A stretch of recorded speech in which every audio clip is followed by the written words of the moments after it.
আজকে তো রথযাত্রা, আর এই রথযাত্রা মানেই আমাদের মাহেশবাসীর কাছে তো বিশাল উৎসব।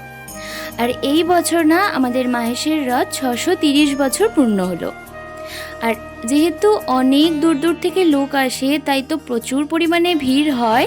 আমরা না কোনো বছরই এত পরিমাণে লাইন দিয়ে পুজো দিই না, তবে এবছর না আমাদের অনেক বড় লাইনে দাঁড়াতে হয়েছিল। আর ভিতরেও তো কী পরিমাণে ভিড় তা তো তোমরা দেখতেই পাচ্ছ। আর এদিকে তো আমাদের পুজো দিতে দিতেই বৃষ্টিও শুরু হয়ে গেছে।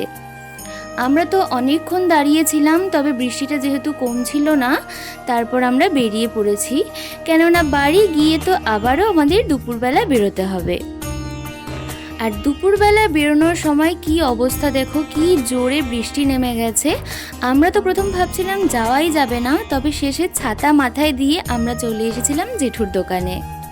আর এদিকে দেখো পুলিশগুলো জেঠুর দোকানে তো অনেক ব্যাগ রাখে, তো ওদের যেহেতু খাওয়া দাওয়া দিয়েছিল, তাই ওখান থেকে তো আমাদেরকেও দিয়ে গিয়েছিল। আমরা তো প্রথমে এই টাইমে খাবার খেতে চাইছিলাম না, তারপর সবাই মিলে অল্প অল্প করে একটু খেয়ে নিয়েছিলাম। তারপর খেয়েছিলাম, জেঠু এনেছিল আইসক্রিম, আর এগুলো মনে হয় আমার লাইফে খাওয়া সব থেকে বাজে আইসক্রিম ছিল। বোনরা তো রীতিমতো ফেলেই দিয়েছে, খেতেই পারেনি। আর বৃষ্টি কমে যাওয়ার সাথে সাথে কি পরিমাণে ভিড় এখানে তোমরা একবার দেখো। আর সাথে ছিল প্রচণ্ড পরিমাণে গরম।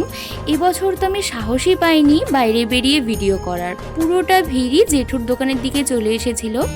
তো তারপর রথ চলে যাওয়ার পরে এখানে আমরা এখন যাচ্ছি বাড়ি। আর তোমরা মেলার দিকের ভিড়টা একবার দেখো।